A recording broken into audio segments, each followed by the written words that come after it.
வணக்கம் சாமி. உன்னை யாரும் பார்க்கல? இல்ல சாமி, இல்ல. சரி சொல்லு, ஏதோ ஒரு முக்கியமான விஷயம் பேசணும்னு சொன்ன. சாமி, அந்த தங்கப்பதியல் எடுக்க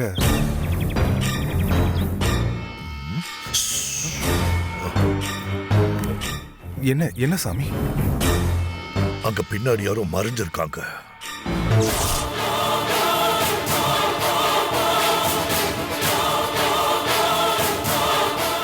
ஆமா சாமி. நாம இப்போ அந்த விஷயத்தை பத்தி பேச வேண்டாம், வேற விஷயத்தை பத்தி பேசுவோம். சரி சாமி. உனக்கு என்ன பிரச்சனை? சாமி, எனக்கும் என் பொண்டாட்டிக்கும் அடிக்கடி சண்டை வருது சாமி. ஒரே பிரச்சனை தான். அதுக்கு என்ன சாமி பண்றது? அதான் கல்யாணம் பண்ணிட்டியே. இதெல்லாம் கல்யாணம் பண்றதுக்கு முன்னாடியே யோசிச்சிருக்கணும். ஐயோ, அதுக்கு இப்ப என்ன சாமி பண்றது? இதுக்கு பரிகாரம் எதுவுமே இல்லையா? எதுவும் பண்ண முடியாது. உன் பொண்டாட்டி எது பேசினாலும் நீ வாய மூடிட்டு அமைதியா இரு. எப்பவும் சண்டையும் வராது, சச்சரவும் வராது.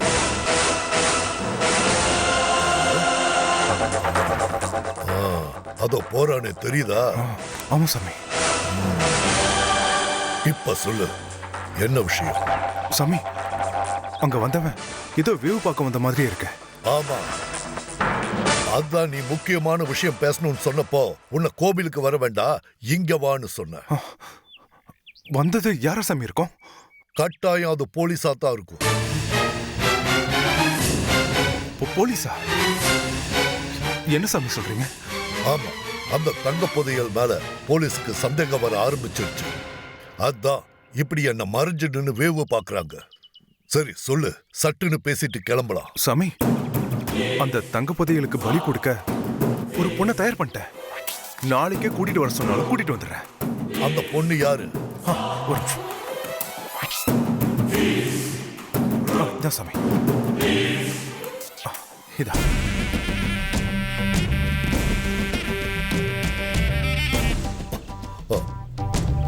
பொண்ணு பேரு பிரகதி, வயசு 23.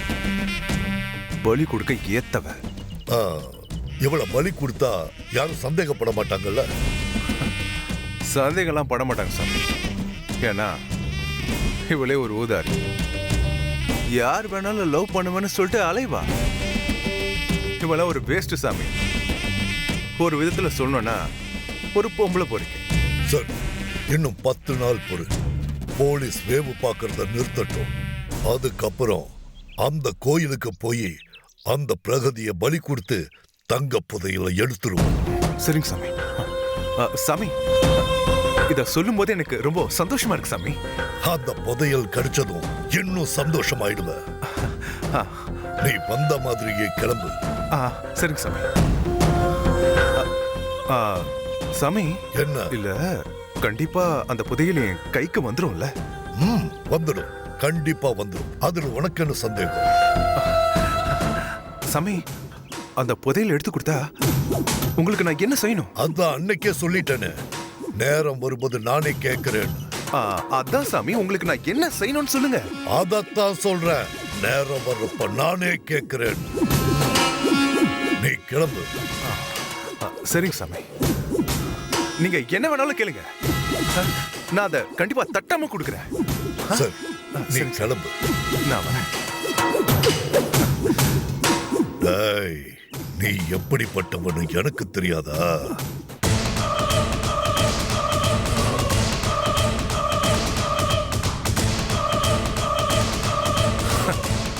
அடே மந்திரவாதி, நீ என் புதையில என் கையில எடுத்துக்கூட அத நான் என் கையில வாங்கிட்ட உன் உயிரை நான் என் கையால வாங்குறேன். இது வரைக்கும் இந்த கை எத்தனை கொலை பண்ணிருக்கோம். உன்னை கொல்றதெல்லாம் எனக்கு பெரிய விஷயமே கிடையாது.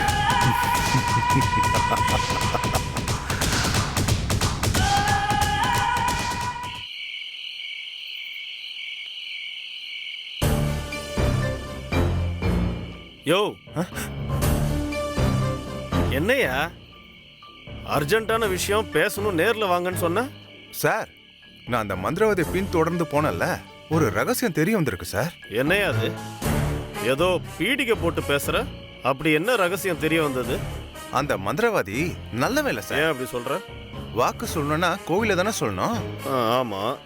ஆனா அந்த ஆளு ஒரு ரகசியமான இடத்துல வாக்கு சொல்றான் சார். யோ, ரகசியமான இடத்துல வாக்கு சொன்னது தான் ரகசியம் தெரிய வந்ததுன்னு சொல்றியா? இல்ல சார், இது வேற விஷயம். என்ன விஷயம்? சார், அந்த கிறிஷ் மந்திரவாதியை மீட் பண்ணிட்டு போனா சார். யோ, மந்திரவாதினா 4 பேரை மீட் பண்ணதான் செய்வாங்க. இதுல என்னையா இருக்கு? மந்திரவாதியை நான் மறைஞ்சிருந்து பார்த்தேன் சார். அவருக்கு ஒரு ஃபோன் வந்துச்சு. அப்புறம் அவரு புறப்பட்டாரு. நான் பின்னாடியே போனேன். சரி, அப்படி என்னதான் பேசிக்கிட்டாங்க? ஏதோ குடும்ப பிரச்சனை அப்படி இப்படின்னு பேசிக்கிட்டாங்க சார். யோ, இதுல நமக்கு என்னையா தகவல் இருக்கு? இருக்கு சார். என்னது? அவரு கோவில்ல கூட பேச முடியாத ஒரு விஷயத்தை பத்தி தான் பேச ரகசியமான இடத்துக்கு வந்திருக்காங்க. அப்போ அந்த ரகசியமான விஷயம் என்ன? குடும்ப பிரச்சனைனா கோவிலே பேசிருக்கலாம்ல. ஆமா இல்ல? ஆமா சார். இப்ப நம்ம என்னையா பண்றது? சார், நீங்க அந்த கிறிஷ தனியா கூப்பிட்டு விசாரிங்க. யோ, விசாரிச்சா அவன் அலர்ட் ஆயிடுவான்யா. அப்புறம் அந்த தங்க புதையல் கிடைக்காம போயிடுயா. நெய் திரண்டு வர நேரத்துல பானையை உடைச்ச கதையாயிரும்யா. இன்னும் கொஞ்ச நாள் அந்த மந்திரவாதியை ஃபாலோ பண்ணா நிச்சயமா புதையலை கண்டுபிடிச்சிடலாம். சார், அப்ப அந்த கிறிஷ நம்ம என்கொயரி பண்ண வேணாமா சார்? வேண்டாம், முடிஞ்சா அவனையும் ஃபாலோ பண்ணு. சரிங்க சார். அப்புறம் அந்த சாமியார நேர்ல நீ எப்ப மீட் பண்ண போற? அவர் கொடுத்த எலுமிச்சை பழம் அழுகி போனதும் அடுத்த மாசம் டிராமா ஆட போறேன் சார். யோ, இப்படியே அசால்ட்டா விட்டுறக்கூடாது. அடுத்துன்னு ஏதாவது அந்த மந்திரவாதியை செக் பண்ணிக்கிட்டே இருக்கணும். அப்பதான் நமக்கு ஏதாவது இன்ஃபர்மேஷன் கிடைக்கும். சரிங்க சார். அப்போ எலுமிச்சை பழம் அழுகிற வரைக்கும் வெயிட் பண்ணாம அடுத்த டிராமா உடனே ஸ்டார்ட் பண்றேன் சார். சரி, நான் வரேன். சரிங்க சார்.